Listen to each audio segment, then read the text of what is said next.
الله من الشيطان الرجيم بسم الله الرحمن الرحيم وإذ قال موسى لقومه يا قوم اذكروا نعمة الله عليكم إذ جعل فيكم أنبياء وجعلكم ملوكا وآتاكم ما لم يؤت أحدا من العالمين يا قوم ادخلوا الأرض المقدسة التي كتب الله لكم ولا ترتدوا على أدباركم فتنقلبوا خاسرين قالوا يا موسى إنا فيها قوما جبارين وإنا لن ندخلها حتى يخرجوا منها فإن يخرجوا منها فإنا داخلون قال رجلان من الذين يخافون أنعم الله عليهم ادخلوا عليهم الباب فإذا دخلتموه فإنكم غالبون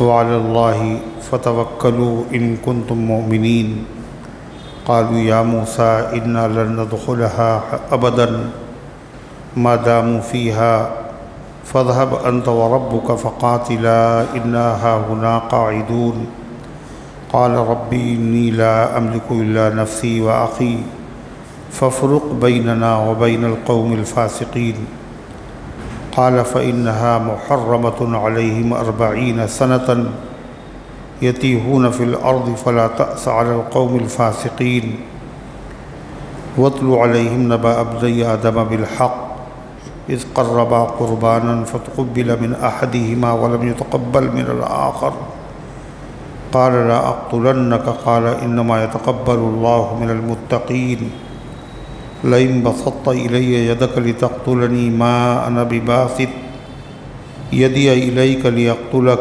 إني أخاف الله رب العالمين إني أريد أن تبوء بإسمي وإسمك فتكون من أصحاب النار وذلك جزاء الظالمين فطوعت له نفسه قتل أخيه فقتله فأصبح من الخاسرين فبعث الله غرابا يبحث في الأرض ليريه كيف يواري سوءة أخيه قال يا ويلتى أعجزت أن أكون مثل هذا الغراب فأواري سوءة أخي فأصبح من النادمين صدق اللہ العظیم۔ محترم حضرات، سامعین کرام، حاضرین مسجد، عزیزوں اور بزرگوں، یہ قرآن مقدس کے 6 پارے کی سورہ مائدہ کی پاکیزہ، نورانی، مبارک، باعظمت، مطہر آیتیں ہیں۔ دعا کیجیے رب العزت والجلال ان مقدس آیات کی روشنی میں صحیح اور سچی بات عرض کرنے کی توفیق نصیب فرمائے اور ہم سب کو عمل کرنے کی توفیق عطا فرمائے۔ اللہ تعالیٰ نے اس سے پہلے کی آیات میں ایمان والوں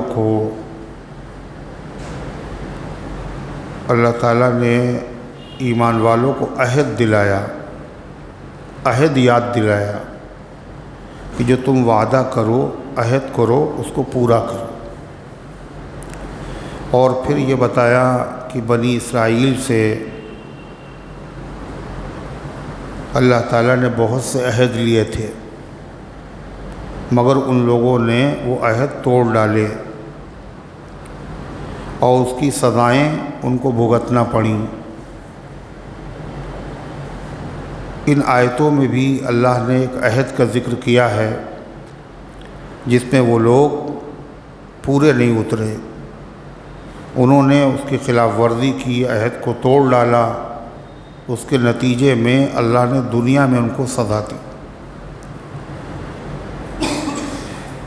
اللہ فرماتا ہے کہ وہ عہد کیا ہے۔ وَإِذْ قَالَ مُوسَىٰ لِقَوْمِهِ، وہ وقت یاد کرنے کے لائق ہے جب موسیٰ علیہ السلام نے اپنی قوم سے کہا، یا قومی، اے میری قوم، اذکروا نعمت اللہ علیکم، یاد کرو اللہ تعالیٰ کی نعمتیں جو تمہارے اوپر ہوئی ہیں۔ جب نعمتیں یاد کرو گے تو نعمت دینے والے کی محبت دل میں پیدا ہو اور اس کی بات ماننے کا جذبہ دل میں پیدا ہوا۔ انہوں نے یہ احسان کیا، یہ احسان کیا، یہ احسان کیا، ان کی بات ہمیں ضرور ماننا چاہیے۔ اللہ نے تمہارے اوپر بڑے احسان کیے۔ پھر احسان کیا بتایا؟ اذ جعل فیکم انبیاء، یاد کرو جب کہ اللہ تعالیٰ نے تم میں سے بہت سے پیغمبر بنائے۔ یہ دینی بڑی نعمت ہے کہ اللہ نے تمہاری قوم میں سے ایک دو نہیں بہت سے پیغمبر پیدا کیے۔ یہ بہت بڑا اعزاز ہے۔ دینی جتنے منصب اور عہدے ہیں ان تمام منصبوں میں، عہدوں میں سب سے اعلیٰ درجے کا عہدہ کون سا ہے؟ نبی ہونا۔ اس سے اونچا کوئی مقام نہیں، نبوت سب سے اعلیٰ مقام۔ اور تمہاری قوم میں اللہ نے بہت سے پیغمبر پیدا کیے، حضرت ابراہیم علیہ السلام سے لے کر اسحاق علیہ السلام، یعقوب علیہ السلام، یوسف علیہ السلام، اور موسیٰ علیہ السلام، عیسیٰ علیہ السلام، سلیمان علیہ السلام، داؤد علیہ السلام۔ یہ سارے پیغمبر کہاں آئے؟ بنی اسرائیل میں۔ حضرت موسیٰ علیہ السلام اور عیسیٰ علیہ السلام کے درمیان میں 1000 پیغمبر آئے۔ کتنے؟ 1000۔ تو یہ کتنا بڑا انعام ہے، جس قوم کا شخص نبی ہو جائے یہ اس قوم کے لیے بڑی عزت کی چیز ہے، بڑے افتخار کی چیز ہے۔ یہ بہت بڑا انعام ہے۔ دنیا کا، آخرت کا جو انعام ہے، دینی انعام، اس سے بڑا کوئی انعام ہی نہیں۔ جب کہ پیدا کیے اللہ نے تمہارے اندر بہت سارے پیغمبر، اور پھر فرمایا وَجَعَلَكُم مُلُوكًا، اور تم کو اللہ نے صاحب ملک بنایا، بادشاہ بنایا۔ پوری قوم پر پیغمبر ہونے کا انعام کا یہ مطلب نہیں پوری قوم کو پیغمبر بنایا، بلکہ قوم میں سے ہر آدمی تو پیغمبر ہوتا نہیں، قوم کا ایک شخص منتخب ہوتا وہ پیغمبر ہوتا ہے، لیکن اس کا پیغمبر ہونا پوری قوم کے لیے فخر کی چیز، ناز کی چیز، شرف اور عزت کی چیز۔ اللہ فرماتا تم کو اللہ نے صاحب ملک بنایا۔ صاحب ملک یعنی بادشاہ۔ بادشاہ بھی پوری قوم کا ہر آدمی ہوتا ہے؟ ہر آدمی تو نہیں ہوتا۔ قوم میں سے ایک آدمی بادشاہ بن جاتا ہے، مگر اس کا بادشاہ ہو جانا پوری قوم کے لیے باعث فخر ہے، باعث اعزاز ہے۔ اور دنیا میں یہ دستور بھی ہے کہ اگر کسی قوم کی بادشاہ ہوتے ہیں تو پھر اس بادشاہ کو نہیں بلکہ پوری قوم کو کیا کہا جاتا ہے؟ فلاں قوم کی حکومت۔ جیسے بنو امیہ ایک خاندان تھا، خلفائے راشدین کے بعد بہت سارے ان میں کے بادشاہ ہوئے، تو کیا کہا جاتا؟ بنو امیہ کی حکومت۔ حالانکہ پوری قوم بنو امیہ کی حکومت نہیں تھی، اس میں سے بادشاہ ہوتے رہے بنو امیہ کی حکومت کا زمانہ۔ اور جب بنو امیہ کا خاندان خاتمہ ہوا تو پھر بنو عباس کی حکومت کا زمانہ آیا، ہے نا؟ ان میں بھی بہت سارے بادشاہ ہوئے، تو پوری قوم بنو عباس بادشاہ نہیں تھی، ان میں بادشاہ ہوتے رہے، مگر کہا یہی جاتا ہے بنو عباس کی حکومت۔ ہندوستان میں مغلوں کی حکومت ہے نا، تو سارے مغل تھوڑی حکمراں ہوئے ہیں۔ مغل ایک قوم ہے، ان میں سے جتنے لوگ بھی بادشاہ ہوتے رہے وہ پوری قوم کی حکومت کی کہلاتی ہے، پوری قوم کے لیے اعزاز و شرف ہے۔ تو ایک ہے دنیا کا اعزاز، ایک ہے دین کا اعزاز۔ موسیٰ علیہ السلام نے 2 نعمتیں ذکر کی، اللہ نے دنیا کی نعمتیں بھی تمہیں دی ہیں اور دین کی بھی نعمتیں دی ہیں، اور بہت اعلیٰ درجے کی نعمت، دین کی سب سے اعلیٰ درجے کی نعمت نبوت عطا فرمائی، تمہاری قوم میں نبی ہوئے۔ اور دنیا کی سب سے بڑی نعمت کیا ہے؟ بادشاہت، اس کے بعد کوئی دنیا کا منصب نہیں ہوتا۔ تو دنیا کی بھی نعمتیں دی اللہ نے اور دین کی نعمتیں دی ہیں، لہذا اس نعمت کا تقاضا کیا ہے؟ اللہ کا جو حکم ہو اس پر عمل کرو۔ موسیٰ علیہ السلام اللہ کا حکم سنا رہے ہیں اپنی قوم کو، مگر حکم سنانے سے پہلے موسیٰ علیہ السلام نے اپنی قوم کے ذہن سازی کی، اس کو تیار کیا کہ دیکھو جو حکم سنانے جا رہے ہیں اس کو معمولی نہ سمجھنا، ان انعامات کا تقاضا یہ ہے کہ اللہ کے اس حکم پر عمل ضرور کرنا۔ وہ حکم کیا ہے؟ کہ اللہ کا حکم ہوا ہے کہ تم بیت المقدس کو فتح کرو، اور بیت المقدس پر جس قوم کا قبضہ ہے وہ اللہ کے دشمن ہیں، نبی کے دشمن ہیں، ان سے تم مقابلہ کرو اور اللہ کی زمین کو آزاد کراؤ۔ حقیقت یہ ہے کہ حضرت ابراہیم علیہ السلام، ان کا وطن کہاں تھا؟ عراق۔ کہاں کے تھے؟ پھر انہوں نے اپنی قوم کو، اپنے وطن کو چھوڑ دیا اللہ کے حکم سے۔ جب لوگوں نے ان کی دعوت کو قبول نہیں کیا اور باپ نے کہا چہرہ نہ دکھانا، چلے جاؤ یہاں سے، کنبہ قبیلہ وطن سب چھوڑ دیا۔ کہاں آئے وہ؟ ملک شام۔ اور ملک شام میں آنے کے بعد ان کی کوئی اولاد نہیں ہوئی۔ انہوں نے اللہ سے دعا کی تو ایک حضرت اسماعیل پیدا ہوئے حضرت ہاجرہ سے، اور حضرت سارہ سے حضرت اسحاق علیہ السلام پیدا ہوئے۔ اللہ نے ابراہیم علیہ السلام سے وعدہ کیا تمہاری اولاد سے ہم ملک شام کو بھر دیں گے، اور ملک شام کی حکومت تمہاری اولاد کو ہم عطا فرمائیں گے، اور تمہاری اولاد میں ہم نبی پیدا کریں گے، اور تمہاری اولاد میں ہم بادشاہ پیدا کریں گے۔ یہ اللہ نے وعدہ کیا تھا کس سے؟ ابراہیم علیہ السلام۔ اب اس وعدے کا پورا ہونا، موسیٰ علیہ السلام کے زمانے میں یہ وعدہ پورا ہوا، اور وہ کس طرح؟ اسی قوم میں یوسف علیہ السلام بادشاہ ہوئے بنی اسرائیل، ملک مصر کے بادشاہ، خزانوں کے وزیر خزانہ اور پھر بادشاہ۔ اسی بنی اسرائیل قوم میں حضرت سلیمان علیہ السلام، جن کو اللہ نے ایسی حکومت دی، ایسی حکومت کسی کو نہیں دی۔ ربی حبلی ملکن لا ينبغی لأحد من بعدی، اے اللہ مجھے ایسی حکومت عطا فرما جو میرے بعد کسی کو نصیب نہ ہو، اور اللہ نے ان کو ایسی حکومت دی۔ ان کے والد داؤد علیہ السلام، غرضے کی یوسف علیہ السلام نے کیا کیا تھا؟ جب وہاں کے وزیر بن گئے، بادشاہ بن گئے، اور بھائیوں سے ظاہر کر دیا کہ ہم یوسف ہیں، اور پھر یوسف علیہ السلام نے اپنے والدین کو بھی کہاں بلا لیا؟ مصر۔ اور رہتے کہاں تھے؟ ملک شام میں۔ یعقوب علیہ السلام اسرائیل ہیں، انہی کی اولاد بنی اسرائیل ہے۔ یوسف علیہ السلام وہاں بلا لیا، وہاں رہتے رہے، یہاں تک کہ موسیٰ علیہ السلام کا جب زمانہ آیا تو انہوں نے کہا فرعون سے یہ انبیاء کی اولاد ہے، اس کو جانے دو اس کے اپنی اصلی ملک شام۔ فرعون اس پہ راضی نہ ہوا۔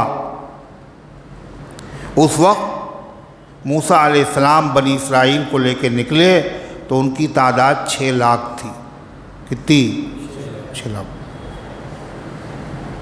اور فرعون نے تعاقب کیا، پیچھا کیا۔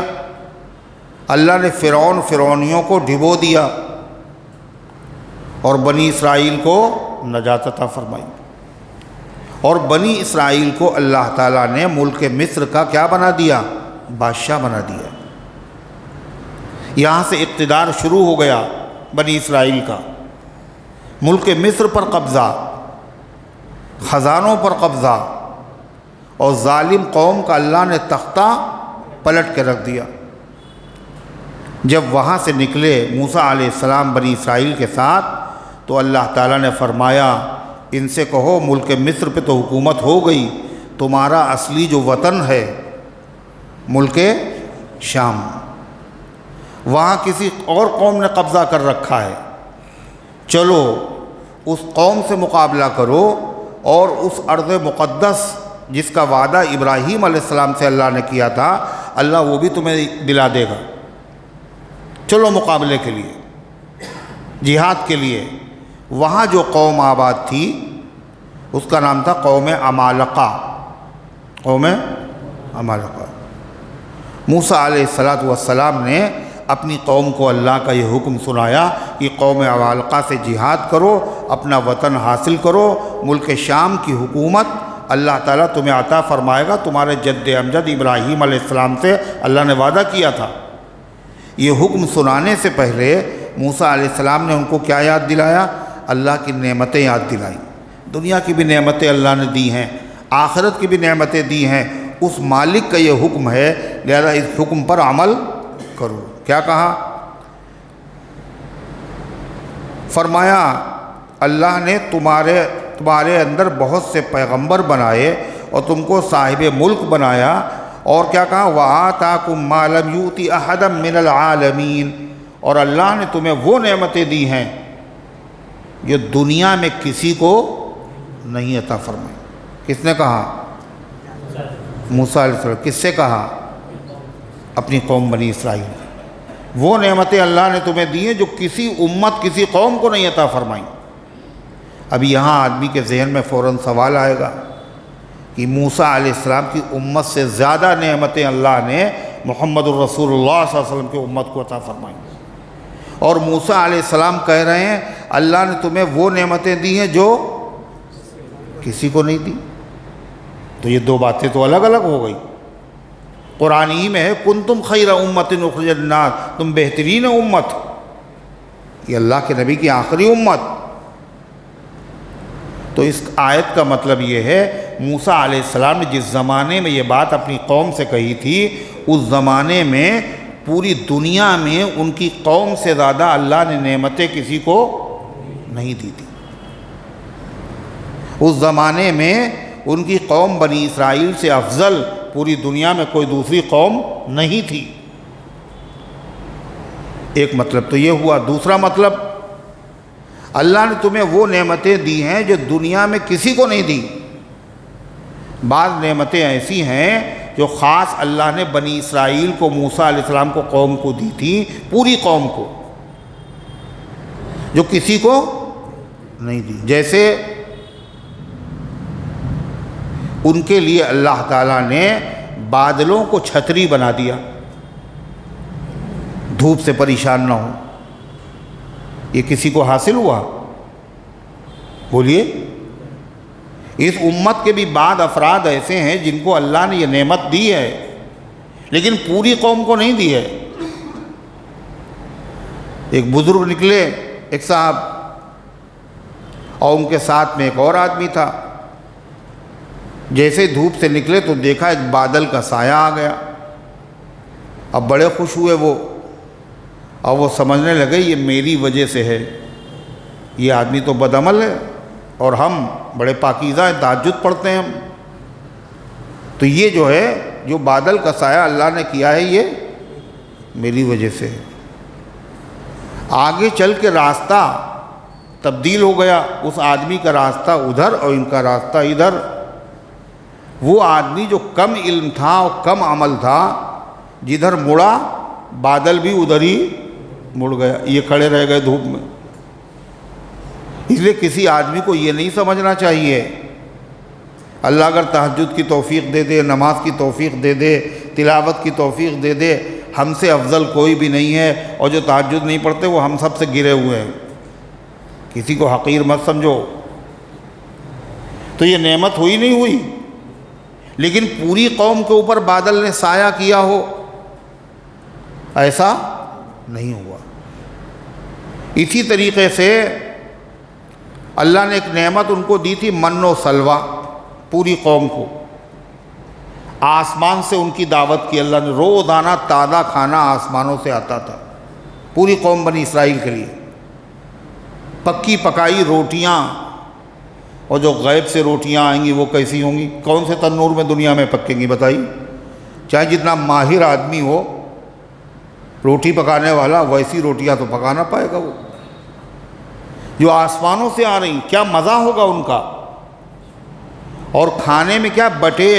بٹیر کا گوشت، جو سب کو نصیب نہیں، اور روزانہ اور تازہ۔ یہ نعمت اللہ نے عطا فرمائی پوری قوم بنی اسرائیل کو۔ ایسا نہیں ہے، اللہ تعالیٰ نے اس امت کے بھی بعض افراد کو یہ نعمت عطا فرمائی ہے، غیب سے کھانا بولو بھیج دیا، غیب سے ایسا کھانا لذیذ ایسا کبھی کسی نے چکھا نہ ہو، مگر یہ بعض افراد کے ساتھ ہو، پوری قوم کے ساتھ ہوا ہو، اتنی وافر مقدار میں ہوا ہو اور مسلسل ہوتا رہا ہو۔ یہ نعمت کس کے ساتھ خاص ہے؟ بنی اسرائیل کے ساتھ۔ اور صاحب رات کا وقت ہے، ٹیوب لائٹ نہیں، چراغ نہیں، میدان میں پڑے ہوئے ہیں، اندھیرا ہے، تو ایک مینار سا روشن ہوا اور روشنی ہو رہی، کپڑے نہ پھٹ رہے ہیں نہ میلے ہو رہے ہیں، ایک دو دن نہیں، کتنے دن تک؟ 40 سال تک ہیں یہ وہ نعمتیں نہیں؟ موسیٰ علیہ السلام نے یاد دلایا، سمندر میں 12 راستے تمہارے لیے پیدا ہوئے، وہی فرمانا موسیٰ علیہ السلام وَآتَاكُم مَّا لَمْ يُؤْتِ أَحَدًا مِّنَ الْعَالَمِينَ، اور اللہ نے تمہیں عطا فرمائی وہ چیزیں جو دنیا میں کسی کو نہیں دی۔ اس تمہید کے بعد موسیٰ علیہ السلام نے کہا لہذا تمہارا اللہ کے ساتھ وہ معاملہ ہونا چاہیے جو کسی کا نہیں ہونا چاہیے، اللہ کے حکم پر تمہیں جان دے دینا چاہیے، جس مالک نے اتنی نعمتیں دی ہیں۔ اب وہ حکم سنایا اللہ کا، کیا؟ یا قوم ادخلوا الارض المقدسہ، اے میری قوم مقدس سرزمین میں داخل ہو جاؤ، جو دشمنوں کے قبضے میں ہے اس زمین میں داخل ہو جاؤ، حملہ کرو، اور اس چیز کو، اس ملک کو جو مبارک ہے، مقدس ہے، پاکیزہ ہے، بیت المقدس اور اس کا اطراف کا حصہ، اس میں داخل ہو جاؤ، حاصل کرو۔ التی کتب اللہ لکم، جس کو اللہ نے تمہارے حصے میں لکھ دیا ہے، ڈرنا نہیں، اللہ کا وعدہ ہے، تھوڑی محنت کرو گے تو یہ وعدہ پورا ہوگا، فتح ہوگی ضرور اللہ کی طرف سے، یہ ملک تمہیں مل کے رہے گا، دشمن بھاگنے پہ مجبور ہو جائے گا۔ موسیٰ علیہ السلام نے اتنی تمہید دی، اور کیا کہا؟ وَلَا تَرْتَدُّوا عَلَىٰ أَدْبَارِكُمْ فَتَنْقَلِبُوا خَاسِرِينَ، اور الٹے پیروں واپس نہ ہونا، ڈر کے مارے ہم نہیں جائیں گے، ہاں آرام ہے، کون جائے مقابلہ کرنے کے لیے؟ اگر الٹے واپس ہوئے تو پھر کیا ہوگا؟ فَتَنْقَلِبُوا خَاسِرِينَ، تو تمہاری واپسی ہوگی خسارے اور نقصان کے ساتھ، دنیا میں بھی خسارہ ہوگا، تم آزاد ہو، غلام پھر ہو جاؤ گے، اور آخرت میں کیا ہوگا؟ اللہ کی نافرمانی کی وجہ سے مجرم ہو گئے۔ وَلَا تَرْتَدُّوا عَلَىٰ أَدْبَارِكُمْ، اور پیچھے واپس مت چلو، فَتَنْقَلِبُوا خَاسِرِينَ، پھر سے تم بالکل خسارے میں، نقصان میں پڑ جاؤ گے۔ جب موسیٰ علیہ السلام نے یہ کہا، اور اس کے بعد موسیٰ علیہ السلام اپنی قوم کو لے کر ایک شہر میں پہنچے، اس کا نام تھا اریحا۔ کیا نام تھا؟ اریحا، بہت بڑا مرکزی شہر، اردن جو شہر ہے، جارڈن جسے کہتے ہیں، اس کی نہر کو اترنے کے بعد وہ مقام آتا ہے اریحا۔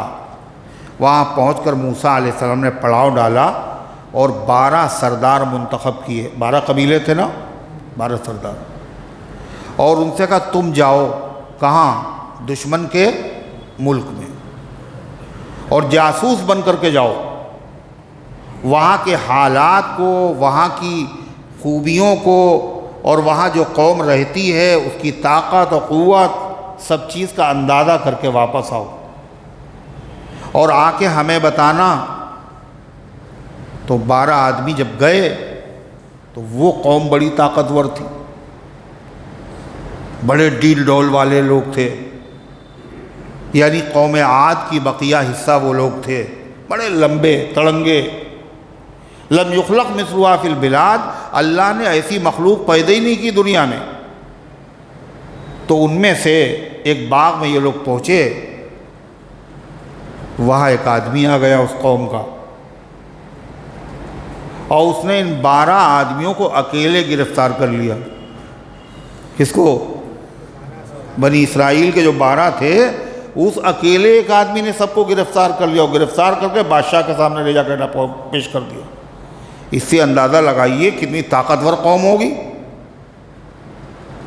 تو مشورہ ہوا کیا کیا جائے ان کے بارے میں۔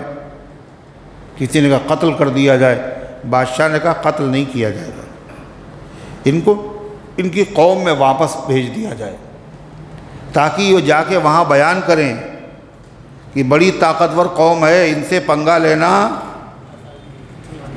اچھا نہیں ہے، دہشت طاری ہو جائے گی، حوصلے ان کے پست ہو جائیں گے، پھر یہ ہم سے مقابلے کے لیے نہیں آئیں گے۔ چنانچہ ان لوگوں نے آ کر کے بتایا موسیٰ علیہ السلام کو کہ ملک شام تو بڑا اچھا ملک ہے، بڑی رونق ہے، بڑے باغات ہیں، اللہ کی بڑی نعمتیں اس ملک میں ہیں، یہ سب بیان کیا۔ اور ساتھ ساتھ یہ بھی بتایا مگر جو قوم وہاں پر حکمراں ہے بڑی زبردست ہے، بڑی طاقتور ہے، بڑی ہمت اور بہت حوصلے والی وہ قوم ہے۔ تو موسیٰ علیہ السلام نے فرمایا تم 12 سردار ہو ہر قبیلے کے الگ الگ، دیکھو اپنی قوم سے جا کر وہاں کی نعمتیں تو بیان کرنا، اور لیکن اس قوم کی زبردستی اور طاقت کا ذکر نہ کرنا، بہت طاقتور ہے، بڑی زبردست، یہ سب نہ کہنا، ڈرانا نہیں، ورنہ سب بزدل ہو جائیں گے، ہمتیں پست ہو جائیں گی۔ نعمتوں کا ذکر کرنا تاکہ شوق پیدا ہو۔ مگر وہ تو قوم ہی ایسی تھی، جو کہا گیا اس کا الٹا کیا۔ 12 آدمیوں میں سے 2 آدمیوں کے علاوہ 10 آدمیوں نے کیا کیا، اپنی قوم سے جا کر کے کہا صاحب مارے گئے اور مٹ گئے، ان سے مقابلہ کرنا، اپنی موت کو دعوت دینا، اتنے لمبے چوڑے، اتنے طاقتور ہیں، ہم لوگ تو ان کے سامنے کچھ بھی نہیں ہیں، جیسے کھیت کی مولی ہوتی ہے۔ اب وہ لوگ رونے لگے، پیٹنے لگے، بلبلانے لگے کہ موسیٰ اس سے اچھے تو وہیں تھے، ہمیں یہاں آ کے مروانا چاہتے ہو تم۔ مگر 2 آدمی ان میں سے جو تھے وہ ثابت قدم رہے، ان میں سے ایک کا نام ہے یوشع ابن نون اور دوسرے کا نام ہے قالب ابن یوقنا۔ یوشع ابن نون اور قالب ابن یوقنا، تو ان دونوں نے اس عہد کو پورا کیا اور انہوں نے اپنی قوم سے جا کر کے اس طرح کی باتیں نہیں بتائیں۔ اب جب قوم میں یہ ساری بددلی پھیل گئی تو اس قوم نے موسیٰ علیہ السلام سے کیا کہا وہ سنیے۔ اللہ کا حکم سننے کے بعد، اتنی نعمتیں، اللہ کی قدرت، اللہ کی مدد دیکھنے کے باوجود کہ اللہ نے کیسی کیسی مدد کی موسیٰ علیہ السلام کی قوم کے ساتھ، یعنی بنی اسرائیل کو کیسی کیسی اللہ نے مدد دی ہے، اور کیسے فرعون کو اللہ نے غرقاب کر دیا، کیسے نجات دی ہے، ساری نعمتیں دیکھنے کے بعد بھی اس قوم نے کیا کیا، بزدلی کا مظاہرہ کیا۔ کیا مظاہرہ کیا، کیا کہا اس نے، سنیے۔ قالوا یا موسیٰ انا فیہا قوما جبارین، کہنے لگے اے موسیٰ وہاں تو بڑے زبردست آدمی ہیں جن سے لڑانے کے لیے آپ لائے ہیں، وہاں تو بڑے زبردست، بڑے طاقتور، بڑے تنومند، بڑے باروب، بڑے طاقتور لوگ ہیں۔ وَإِنَّا لَن نَّدْخُلَهَا، اور ہم تو وہاں ہرگز قدم بھی نہیں رکھیں گے، حَتَّى يَخْرُجُوا مِنْهَا، یہاں تک کہ وہ لوگ وہاں سے نکل نہ جائیں، جب وہ نکل جائیں گے تو ہم چلیں گے، پھر آپ کی ضرورت کیا ہے؟ وہ اگر خود سے نکل جائیں تو ہم وہاں جانے کے لیے تیار ہیں، جب تک وہ وہاں ہیں ہم وہاں قدم بھی نہیں رکھیں گے۔ فَإِن يَخْرُجُوا مِنْهَا فَإِنَّا دَاخِلُونَ، ہاں اگر وہ وہاں سے کہیں اور چلے جائیں تو بے شک ہم جانے کے لیے تیار ہیں۔ جب پوری قوم نے موسیٰ علیہ السلام سے یہ کہا تو پیغمبر کے دل پہ کیا بیتی ہوگی؟ تو وہ جو دو سردار تھے جنہوں نے وعدہ خلافی نہیں کی تھی، انہوں نے اپنی قوم کا حوصلہ بڑھانے کے لیے کہا، کیا کہا؟ قال رجلان من الذین یخافون، کہا دو آدمیوں نے جو ڈرنے والوں میں سے تھے۔ کس سے ڈرنے والوں میں سے؟ اللہ سے ڈرتے ہیں، جو اللہ سے ڈرتے تھے، اور جو اللہ سے ڈرتا ہے وہ کسی سے نہیں ڈرتا۔ جو اللہ سے ڈرتا ہے وہ کسی سے نہیں ڈرتا۔ وہ ان لوگوں میں سے تھے جو اللہ سے ڈرتے ہیں، جو ڈرنے والوں میں سے تھے۔ انعم اللہ علیہما، اور اللہ نے ان پر فضل فرمایا۔ اگر کوئی آدمی نہیں ڈرتا اور شریعت پر چلتا ہے، یہ اس کا اپنا کمال نہیں ہوتا، یہ کیا ہوتا ہے؟ اللہ کا فضل اور کرم ہوتا ہے۔ اللہ نے ان پر انعام کیا، فضل کیا تھا، تو انہوں نے اپنی قوم سے کیا کہا؟ ادخلوا علیہم الباب فاذا دخلتموہ فانکم غالبون، ہمت مت ہارو، ہمت کر کے آگے بڑھو اور لڑتے ہوئے دروازے تک تو پہنچو، ہم ہی لوگ غالب ہوں گے۔ یہ جو تمہیں بڑے بڑے نظر آ رہے ہیں یہ سب چھوٹے ہو جائیں گے، ان کے حوصلے پست ہو جائیں گے، اللہ کی مدد آئے گی۔ اللہ کی مدد کب آتی ہے؟ جب تھوڑی آدمی حرکت تو کرے، تھوڑی حرکت کرے، جبھی تو اللہ کی مدد۔ السعی منی والاتمام من اللہ، کوشش میری طرف سے ہے اور پورا کرنا اللہ کا کام ہے۔ آدمی ہاتھ پہ ہاتھ رکھ کے بیٹھ جائے اور کہے اللہ کر دے گا، یہ کیا ہے؟ یہ تو شریعت نہیں کہتی۔ شریعت کہتی ہے اسباب اختیار کرو، لیکن اسباب پر بھروسہ نہ رکھو، بھروسہ اللہ پر۔ تم ان کے دروازے تک تو چلو۔ فَإِذَا دَخَلْتُمُوهُ، سو جس وقت تم دروازے میں قدم رکھو گے، فَإِنَّكُمْ غَالِبُونَ، اسی وقت غالب آ جاؤ، اللہ کی مدد آئے گی، اللہ تمہاری دہشت ان پر طاری کر دے گا، اللہ ان کو مرعوب کر دے گا۔ وَعَلَى اللَّهِ فَتَوَكَّلُوا إِن كُنتُم مُؤْمِنِينَ، اور اللہ پر بھروسہ کرو اگر تم ایمان والے ہو۔ انہوں نے یہ نہیں کہا اللہ پہ بھروسہ کرو فتح ہو جائے گی، یہ نہیں کہا، بلکہ پہلے کیا کہا؟ چلو، ہمت کرو، آگے بڑھو۔ جب آگے بڑھو گے تو تمہیں اللہ غلبہ عطا فرمائے گا۔ اللہ پہ بھروسہ رکھو۔ اس سے کیا پتہ چلا؟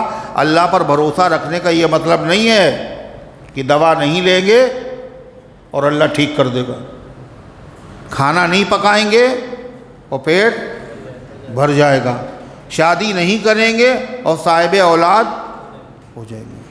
یہ تو مذاق ہے شریعت کے ساتھ۔ اللہ کر تو سکتا ہے، مگر اللہ نے دنیا کا دارالاسباب بنایا ہے، یہاں اسباب کے ساتھ سب کچھ ہوتا ہے۔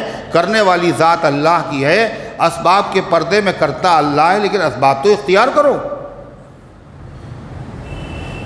جب انہوں نے یہ کہا، نصیحت کی، تو وہ لوگ جو موسیٰ علیہ السلام کی جنہوں نے بات نہیں مانی، تو ان دونوں آدمیوں کی بات بولو کیا مانتے؟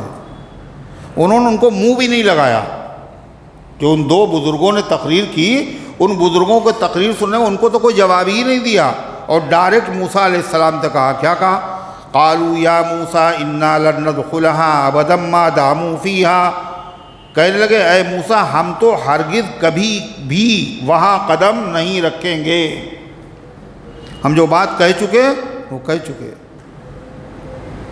کب تک نہیں؟ ابداً، کبھی بھی۔ کب تک نہیں رکھیں گے؟ ما داموا فیہا، جب تک وہ لوگ وہاں موجود ہیں تب تک تو ہم قدم نہیں رکھیں، ٹلیں گے نہیں یہاں سے۔ اور اگر اتنا ہی ضروری ہے ان سے مقابلہ کرنا تو ایسا کیجئے، فَاذْهَبْ أَنْتَ وَرَبُّكَ، آپ چلے جائیے اور آپ کا خدا چلا جائے، فَقَاتِلَا، اور تم دونوں جا کر کے ان سے مقابلہ کر لو، اِنَّا هَاهُنَا قَاعِدُونَ، اور ہم تو یہاں سے سرکنے والے نہیں، ہم تو یہیں بیٹھے رہیں گے۔ موسیٰ آپ چلے جائیے اور آپ کا رب چلا جائے، اور مطلب اس کا کیا ہے؟ یہ تفریح میں نہیں کہا انہوں نے، اگر تفریح میں کہتے تو کافر ہو جاتے وہ۔ ان کا مقصد یہ تھا موسیٰ علیہ السلام ہمارے اندر ہمت تو ہے نہیں مقابلے کی، طاقت نہیں ہے ایسی قوم سے بھیڑنے کی، مقابلہ کرنے کی، آپ جائیں، یقیناً اللہ کی مدد ہوگی اور اللہ کوئی معجزہ ظاہر کرے گا جس کے ذریعے سے وہ لوگ چلے جائیں گے وہاں سے، اللہ غالب کر دے گا آپ کو اور بعد میں ہم لوگ بھی یہ مطلب تھا۔ جب انہوں نے یہ بات کہی تو موسیٰ علیہ السلام کو کتنی تکلیف ہوئی ہوگی، سنو، پوری کی پوری قوم کیا کہہ رہی ہے، یہاں سے چلیں گے نہیں، اور موسیٰ اگر اتنا ہی ضروری ہے تو آپ چلے جائیے، اور آپ پیغمبر ہیں، اللہ کی مدد آپ کے ساتھ ہوگی، وہ لوگ ہٹ جائیں گے پھر ہم آپ کے ساتھ چلیں گے۔ موسیٰ علیہ السلام کو اتنی تکلیف ہوئی کہ موسیٰ علیہ السلام نے فوراً اللہ سے دعا کی، اور کیا دعا کی؟ قال رب انی لا املک الا نفسی، موسیٰ علیہ السلام دعا کرنے لگے، اے میرے پروردگار، میں اپنی جان اور اپنے بھائی کی جان پر اختیار رکھتا ہوں، یعنی میرے بس میں میری جان ہے اور میرے بھائی ہارون کی جان ہے، ہم لوگ آپ کے حکم پر عمل کرنے کے لیے حاضر ہیں، ہمارے بھائی حاضر ہیں، اور یہ تو نافرمان قوم ہے، اے اللہ اب مجھ میں اور اس قوم میں جدائی پیدا کر دی، ففرق بیننا وبین القوم الفاسقین، تو آپ ہم دونوں کے اور بے حکم نافرمان قوم کے درمیان میں فیصلہ کر دیجئے اور جدائی پیدا کر دیجئے۔ جدائی دو طرح کی ہوتی ہے، موسیٰ علیہ السلام کی دعا قبول ہو گئی، کیا دعا کی تھی؟ اے اللہ ہم میں اور میری قوم میں، نافرمان قوم میں جدائی پیدا کر دی۔ ایک جدائی ظاہری ہوتی ہے، واقعی یہ الگ ہو گئے وہ الگ ہو گئے، جسمانی جدائی، ایک ہوتی ہے دلی جدائی، روحانی۔ تو ظاہری جدائی تو نہیں ہوئی لیکن باطنی جدائی ہوئی۔ کیسے جدائی ہوئی؟ جب انہوں نے موسیٰ علیہ السلام نے یہ دعا کی تو اللہ نے دعا قبول کی اور کیا کہا؟ قال فإنها محرمة عليهم 40 سنة، فرمایا یہ ملک تو ان کے ہاتھ 40 برس تک نہیں لگے گا۔ انہا محرمۃ علیہم، یہ ملک ان پر حرام کر دیا گیا۔ حرام کے دو معنی ہوتے ہیں، ایک حلال حرام والا حرام، ایک حرام کے معنی روک دینا، بندش لگا دینا، یعنی یہ ملک اب جو ہے ان کے قبضے میں کتنے سال تک نہیں آئے گا؟ 40 سال تک، چاہے جتنا زور لگا لیں، چاہے جتنی تدبیریں کر لیں، 40 سال تک یہ حاصل نہیں ہوگا۔ یہ ایسے ہی ہے جیسے اللہ تعالیٰ نے کہا موسیٰ علیہ السلام کو جب فرعون کے دربار میں صندوق میں سے نکالا گیا اور جب ان کو دودھ پلانے والیاں آئیں تو موسیٰ علیہ السلام نے کسی کا دودھ نہیں پیا۔ قرآن کیا کہتا ہے؟ وَحَرَّمْنَا عَلَيْهِ الْمَرَاضِعَ، اور دودھ پلانے والیوں کو ہم نے موسیٰ پر حرام کر دیا۔ حرام کرنے کا یہ مطلب نہیں تھا موسیٰ علیہ السلام کے لیے ان کا دودھ پینا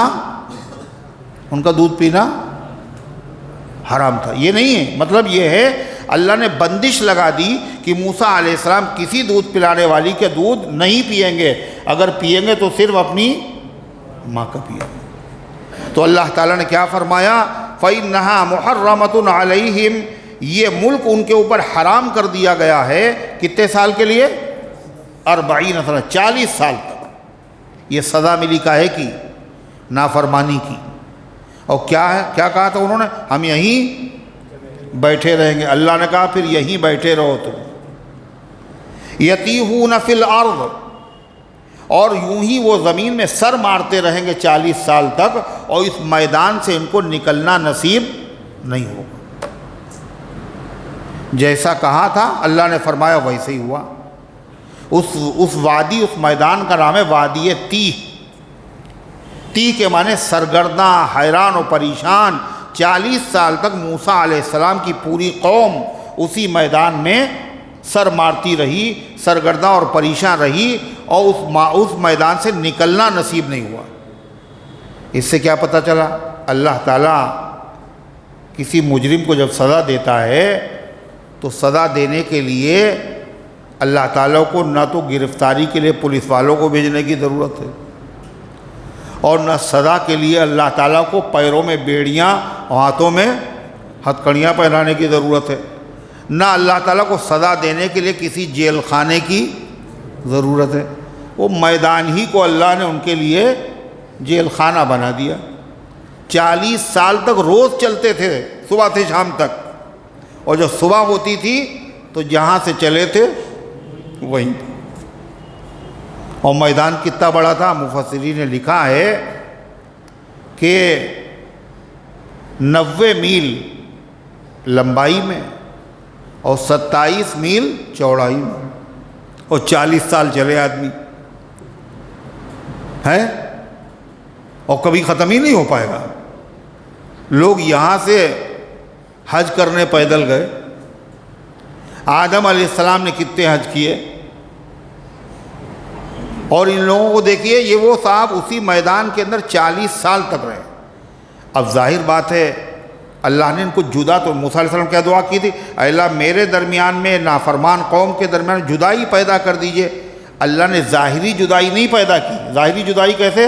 کہ موسیٰ علیہ السلام اور ہارون وہاں نہ ہوتے، خالی قوم ہوتی، ایسا نہیں۔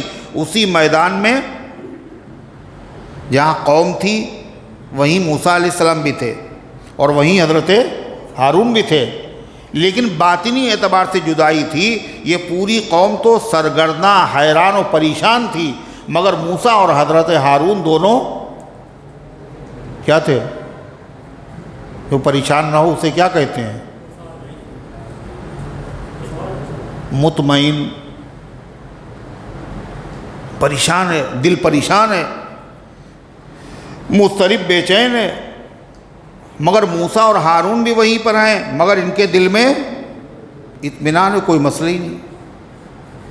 تو ظاہری جدائی نہیں تھی، ظاہری جدائی نہیں، باطنی جدائی تھی۔ وہ پریشان تھے اور یہ مطمئن تھے۔ اور ایسا ہوتا ہے، اللہ والوں کا حال یہی ہوتا ہے، وہ مصیبتوں میں بھی مطمئن رہتے ہیں۔ کیوں؟ یہ اللہ کی طرف سے آئی ہے، اور اللہ جو کرتا ہے وہ اچھا کرتا ہے۔ ایک بزرگ کو ایک صاحب نے دیکھا تو وہ شاہ دولہ، ایک بزرگ تھے شاہ دولہ، وہاں سیلاب آ رہا ہے،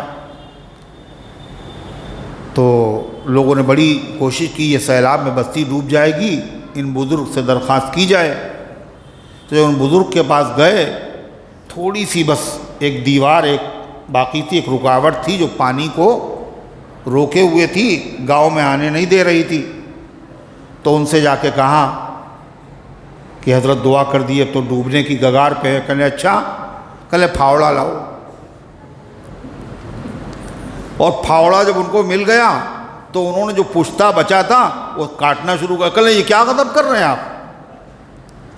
یہی تو پانی کو روکے ہوئے تھا، اور آپ سے کہا کہ آپ ڈوبنے سے بچانے کی تدبیر کیجئے، اور آپ اسی کو ڈھائے دے رہے ہیں۔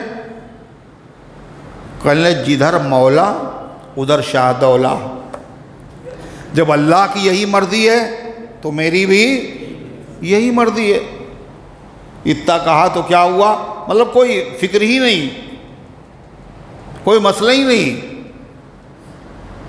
فوراً پانی گھٹنا شروع ہو گئے، ختم ہو گئے۔ اور یہ سب ہفتہ سب پریشان، حیران۔ پھر اللہ تعالیٰ نے موسیٰ علیہ السلام کی برکت سے ان لوگوں کو بھی بڑی نعمتیں اس میدان میں عطا فرمائی۔ 40 سال اب کھائیں گے کہاں سے، پئیں گے کہاں سے؟ اور تپتی ہوئی دھوپ، نہ کوئی سایہ، نہ کوئی دیوار، نہ کوئی مکان۔ موسیٰ علیہ السلام نے اللہ سے دعا کی، اللہ نافرمان ہے تو کیا ہوا تیرے بندے، سائے کا انتظام کر دیے۔ وَظَلَّلْنَا عَلَيْكُمُ الْغَمَامَ، اللہ کہتا ہم نے تمہارے اوپر بادلوں کا سایہ کر دیا۔ چھتری، دھوپ نکلی ہوئی ہے مگر پورے میدان میں نافرمان ہیں، مگر اس کے باوجود دھوپ سے پریشانی نہیں کہ یہ تو انتظام ہو گیا۔ موسیٰ مگر بھوک بہت لگ رہی ہے اور کھانے پینے کا کوئی انتظام نہیں، مر جائیں گے۔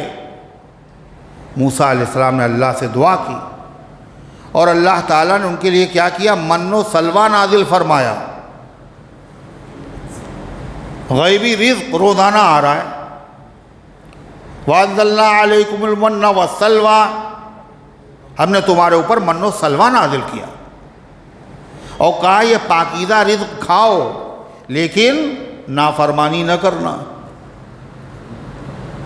مگر جس چیز سے منع کیا گیا وہ تو عادی تھے اسی کو کرنے کے، کہا اس کو کھاؤ تازہ تازہ مل رہا ہے، بچا کے نہ رکھنا، روز ملے گا۔ مگر الانسان حریص فیما منع، انسان جو ہے حریص ہوتا ہے، لالچی ہوتا ہے، جو منع کیا جائے اسی کو کرنے کا اس کے دل کے اندر جذبہ پیدا ہوتا ہے۔ چنانچہ انہوں نے کیا کیا؟ بچا کے رکھنا شروع کیا، وہ گوشت سڑنے لگا۔ اس سے پہلے مفسرین لکھتے گوشت سڑتا اڑتا نہیں تھا، یہ ان کی حرکت کی وجہ سے ایسا ہوا۔ روز مل رہا ہے، تازہ تازہ مل رہا ہے، اللہ دے رہا ہے، آنکھوں سے دیکھ رہے ہیں، پھر بھی نافرمانی پہ نافرمانی کیے جا رہے ہیں۔ اسی طریقے سے اب ظاہر بات ہے اتنے دن رہیں گے 40 سال تک، اور اس کے بعد کیا ہوگا؟ وہاں پسینہ سینہ بھی نکلے گا اور کپڑے وپڑے بھی میلے ہوں گے، تو کپڑے بھی نہیں میلے ہو رہے، اور کپڑے میلے ہونا تو چھوڑیے، آدمی 40 سال جب رہے گا، 10 سال کا تھا اور 40 سال جب گزرے گا تو کتنے سال کا ہو جائے گا؟ بولیے 50 سال کا ہو جائے گا۔ تو جو کرتا تھا 10 سال کے بچے کا وہ 50 سال والے کے آئے گا؟ ہیں؟ وہ کپڑے بڑھ بھی رہے ہیں قد کے اعتبار سے۔ پھر کہنے موسیٰ علیہ السلام کھانے کا انتظام تو ہو گیا، مگر کھانے کے بعد اگر پانی نہ ملا تو مر جائیں گے موسیٰ، پیاسے مر جائیں گے۔ تو موسیٰ علیہ السلام نے اللہ تعالیٰ سے مناجات کی، اللہ تعالیٰ نے فرمایا یہ جو پتھر ہے اس پہ آپ اپنا عصا ماریے۔ تو انہوں نے جو اپنی لاٹھی ماری پتھر پر تو اس سے 12 چشمے پھوٹ پڑے، تازہ تازہ پانی، اور لڑائی نہ ہو تاکہ ہر قبیلہ کے لوگ ایک چشمے سے پانی پئیں۔ پھر بھی کہتے ہیں نعمتیں کبھی کبھی لوگوں کو راس نہیں آتی۔ کہنے موسیٰ یہ بقرعید کا گوشت روز روز، قالوا لن نصبر علی طعام واحد، موسیٰ ہم ایک کھانے پہ صبر نہیں کر پائیں گے، روز وہی من و سلوہ، روز وہی من و سلوہ۔ ناقدرے تھے نا، ورنہ جیسے وہ کھانا لذیذ تھا ایسے وہ کھانا ایسا تھا اس سے کبھی آدمی کا جی نہ بھرے، مگر وہی بات ہے طبیعت میں فساد ہے، شر ہے۔ تو کہا جب تمہیں یہ پسند نہیں ہے تو فلاں شہر میں جاؤ، وہاں تمہیں مل جائے گا جو تم چاہتے ہو، ککڑی چاہتے ہو، لہسن چاہتے ہو، پیاز چاہتے ہو، ملے گا۔ تو اللہ تعالیٰ پھر اسی میدان میں کتنے سال گزر گئے؟ 40 سال۔ اور اس 40 سال کے عرصے میں پہلے حضرت ہارون کا انتقال ہوا، ہارون علیہ السلام، اور 3 سال کے بعد اسی میدان میں حضرت موسیٰ علیہ السلام کا بھی انتقال ہو گیا۔ اور 40 سال میں جن لوگوں نے نافرمانیاں کی تھیں وہ نسل بھی ختم ہو گئی، نئی نسل سامنے آئی۔ جو 12 سردار تھے ان 12 سرداروں میں جنہوں نے خیانت کی تھی وہ کتنے تھے؟ 10، اور 2 نے وعدے پہ پورے رہے، 2 کے علاوہ جو 10 تھے وہ بھی ختم ہو گئے۔ اب موسیٰ علیہ السلام کے جو خادم تھے اللہ نے ان کو نائب بنایا، اور اس کے بعد ان کو خلیفہ، اور ان کو اللہ نے نبی بنایا، حضرت یوشع۔ 40 سال کے بعد وہ نئی نسل کو لے کر کے بیت المقدس کی فتح کے لیے بڑھے، اور اللہ کی مدد آئی، کیا اس جبار اور زبردست اور طاقتور قوم سے مقابلہ، اور ایسا مقابلہ تھا کہ سورج غروب ہی ہونے والا تھا، اور سورج جب غروب ہو جائے تو کیا ہوتا ہے پھر؟ بولو۔ اچھا اندھیرا ہوتا خالی بس، اور بھی کچھ ہوتا ہے؟ سورج غروب ہونے سے کیا ہوتا ہے؟ اسلامی تاریخ بدل جاتی ہے، دن بدل جاتا ہے، اب بدھ نہیں ہے، یہ کیا ہے؟ یہ جمعرات ہے۔ تو جمعے کا دن تھا وہ، جس دن مقابلہ کیا انہوں نے۔ کون سا دن؟ جمعے کا۔ اور مقابلہ کرتے رہے اور سورج بالکل غروب ہونے کے قریب، اور ابھی فتح ملک نہیں ہوا نہیں۔ اگر سورج غروب ہو جائے گا تو جنگ کو جاری نہیں رکھ سکتے۔ کیوں؟ اس لیے کہ پھر کیا شروع ہو جائے گا؟ جمعہ ختم ہوگا تو کیا شروع ہو جائے گا؟ سوچ لو ٹھیک سے، سنیچر یا اتوار شروع ہو جائے گا؟ سنیچر، یوم السبت، سنیچر کا دن۔ اور یہودیوں میں سنیچر کا دن بڑا محترم تھا، اس دن قتل و قتال کرنا بھی منع تھا۔ تو ابھی ملک فتح نہیں ہوا، سورج غروب ہونے کے قریب ہے، جمعے کا دن ہے، عصر کی نماز کے بعد کا وقت ہو گیا ہے اور سورج غروب ہونے کے قریب ہے، اور وہ پیغمبر کیا کہہ رہے ہیں سورج سے؟ اے سورج، تو بھی اللہ کے حکم کا پابند ہے اور میں بھی اللہ کے حکم کا پابند ہوں۔ یا اللہ احبسها علیہ، اے اللہ اس کو میرے لیے روک دے۔ چنانچہ سورج غروب ہونے سے رک گیا اور قتل و قتال ہو گیا، جنگ ہو گئی اور پورا ملک فتح ہو گیا۔ یہ ان کی کرامت اور ان کا معجزہ ظاہر ہوا۔ جب لوگ اللہ تعالیٰ کے لیے کام کرتے ہیں، اللہ کی رضا کے لیے، تو اللہ کی مدد کیسے کیسے آتی ہے۔ اللہ فرماتا ہے قال فإنها محرمة عليهم 40 سنة يتيهون في الأرض فلا تأس على القوم الفاسقين۔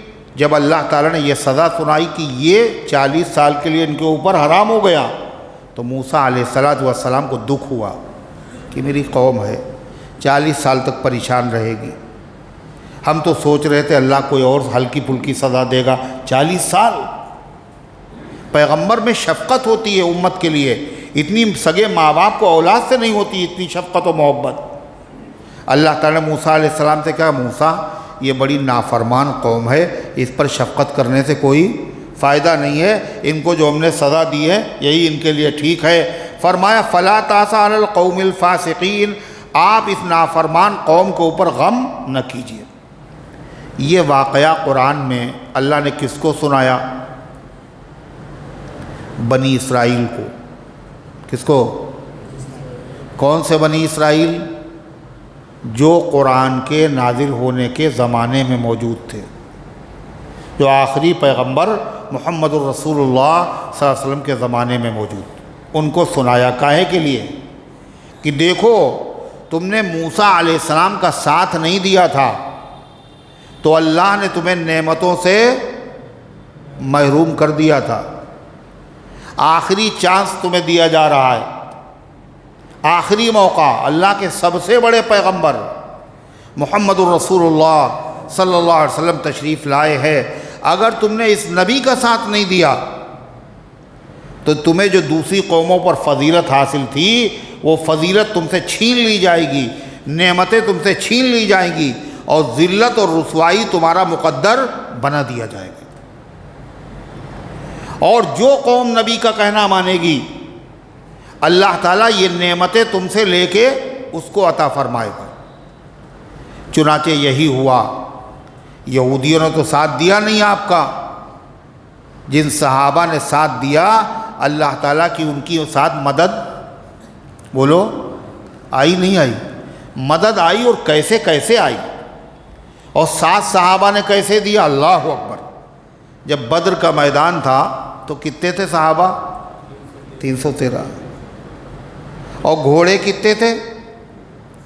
بھول گئے پھر سبق؟ 2۔ اور اونٹ کتنے تھے؟ کہنے کوئی بول دے، ہمیں نہ بولنا پڑے، کہ غلط نہ ہو جائے۔ کتنے تھے؟ 70۔ تلواریں 8، زرہیں 6، 313۔ قافلے کے لیے نکلے تھے، قافلہ تو بچ کے نکل گیا، بڑے لشکر سے سامنا ہو گیا۔ اللہ کے نبی نے صحابہ سے مشورہ کیا، تو صحابہ سے جب مشورہ کیا تو صدیق اکبر کی تقریر، فاروق اعظم کی تقریر، مگر اللہ کے نبی بار بار انصار قبیلے کی طرف دیکھ رہے تھے کہ یہ لوگ تو بول ہی نہیں رہے۔ تو صحابہ تو سمجھتے تھے اشارہ، حضرت سعد بن معاذ اٹھے اور انہوں نے تقریر کی، شاید اے اللہ کے نبی آپ کی منشا، آپ کی مرضی یہ ہے کہ آپ ہماری رائے سننا چاہتے ہیں۔ تو انہوں نے تقریر کی، صف انصار کی جانب اٹھی آنکھیں نبوت کی، تو سعد بن معاذ اٹھے، دکھائی شان جرأت کی، ادب سے عرض کی انصار ہیں ہم یا رسول اللہ، غلام سید ابرار ہیں ہم یا رسول اللہ، خدا نے ہم غریبوں پر بڑا احسان فرمایا کہ ختم المرسلی اس شہر میں تشریف لے آیا، تو کیا اس احسان کو ہم بھلا دیں گے؟ یہ احسان بار لعنت سر پہ لا دیں گے؟ تعالی اللہ، یہ شیوا نہیں ہے باوقاروں کا، پیا ہے دودھ ہم لوگوں نے غیرت دار ماؤں۔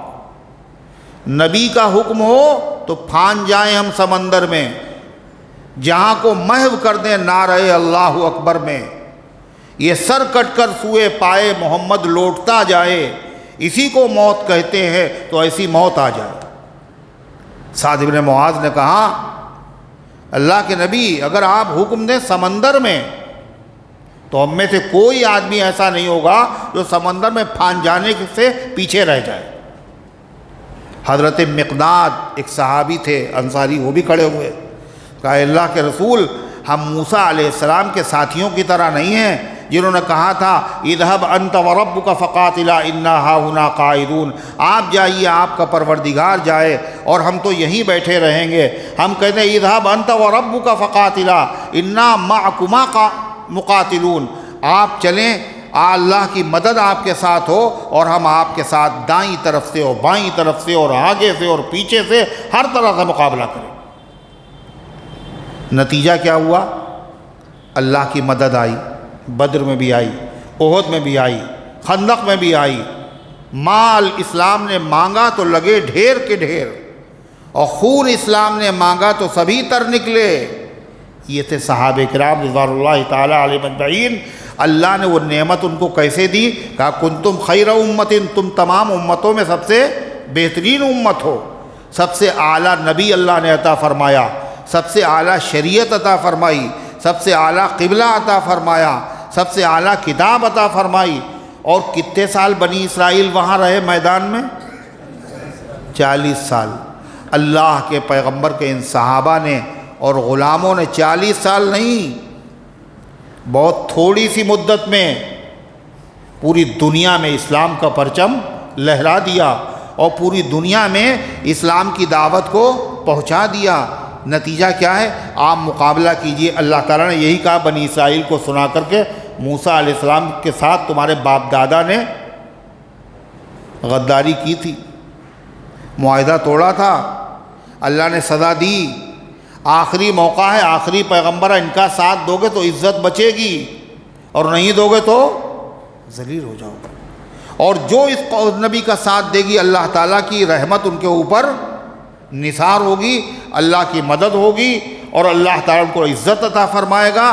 نتیجہ یہی ہوا، اور اللہ تعالیٰ نے امت میں ایسے ایسے علماء، ایسے ایسے ائمہ پیدا کیے جن سے اتنے لوگوں کو ہدایت نصیب ہوئی جتنے لوگوں سے نبیوں سے بھی ہدایت نہیں ہوئی۔ ارے ہوئی نہیں ہوئی؟ حضرت مولانا الیاس صاحب، مولانا عبدالشکور فاروقی رحمۃ اللہ علیہ، حضرت تھانوی، حضرت مجدد الفسانی، حضرت شاہ ولی اللہ محدث دہلوی، علامہ ابن تیمیہ، ایک دو تھوڑی۔ جس دور میں جیسے عالم کی ضرورت ہوئی اللہ نے اس دور میں ویسے عالم کو پیدا کر دیا۔ ارے ہوا نہیں ہوا؟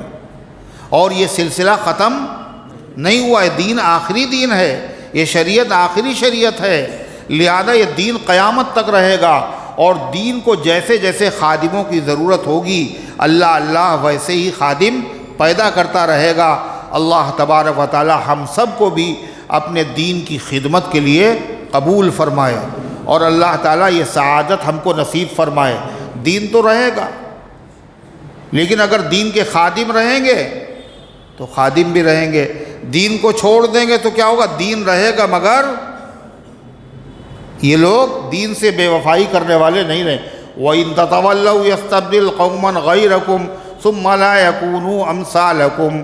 اگر تم روگردانی کرو گے، اللہ کے حکموں پر عمل نہیں کرو گے، تو یاد رکھو اللہ تمہاری جگہ پر دوسری قوم کو لا کے کھڑا کر دے گا، اور وہ تمہاری طرح نہیں ہوں گے۔ اللہ ایسا نہ کرے، اللہ ہم ہی سے دین کا کام لے لے۔ اللہ تعالیٰ نے گزارشات کو قبول فرمائے، عمل کرنے کی توفیق عطا فرمائے۔ اللہم صلی اللہ۔ اہلیہ سلیم کی طبیعت، ان کی والدہ، ان کی بہن، سب کی طبیعت خراب، اللہ سب کو شفا عطا فرمائے۔ سائرہ بانوں کے لیے دعا، تعویذ کسی نے کر دیا، ساری جانچیں نارمل آ رہی ہیں لیکن اٹھ کے بیٹھ نہیں پا رہی، کوئی دعا بتا دیجئے۔ قل هو اللہ 3 مرتبہ، قل اعوذ برب الفلق 3 مرتبہ، قل اعوذ برب الناس 3 مرتبہ، اور الحمد شریف 7 مرتبہ پڑھ کر کے ہاتھ پہ پھونک کے پورے جسم پہ ملیں اور پانی پہ دم کریں، اور وہ پانی پیے اور دوائیں اسی سے کھائیں۔ اللہم صلی علی سیدنا وعلی آلہ وسلم۔ ربنا آتنا فی الدنیا حسنہ وفی الآخرۃ حسنہ وقنا عذاب النار۔ اے اللہ ہم سب کی حاضری کو اپنی رحمت سے قبول فرما، ایمان کامل عطا فرما، اعمال صالحہ کی توفیق عطا فرما، نفس و شیطان کے دھوکے سے، برے کاموں سے، بری باتوں سے اللہ ہم سب کی حفاظت فرما۔ اپنے دین کی خدمت کے لیے اللہ ہم سب کو قبول فرما لے، ہم سب کی کوتاہیوں کو معاف فرما، ہم سب کی مغفرت فرما، ہمت اور حوصلہ عطا فرما۔ اے اللہ نیکیوں کی محبت پیدا فرما، برائیوں کی نفرت پیدا فرما۔ جہاں کہیں تیرے بندے پریشان حال غیب سے مدد فرما، جو بیمار ہے ان سب کو شفا عطا فرما، جو حاجت مند ہے ان سب کی حاجتوں کو پورا فرما، جو غلط مقدمات میں پھنسے ہوئے ان کو عزت کے ساتھ رہائی نصیب فرما۔ اے اللہ جنہوں نے دعاؤں کے لیے کہا ہے یا لکھا ہے، ان کا ہم پر حق ہے یا وہ امید رکھتے ہیں، ان سب کے نیک مقاصد میں کامیابی نصیب فرما۔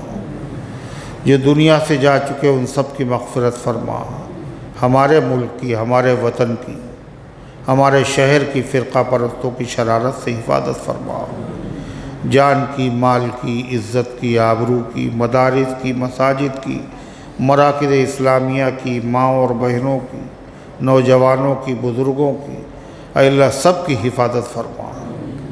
ہم سب کو اسلام پر زندہ رکھ، ایمان پر موت دے، ایمان والوں کے ساتھ حشر فرما، آمین یا رب العالمین۔ وصلی اللہ علی النبی الکریم برحمتک یا رحمت۔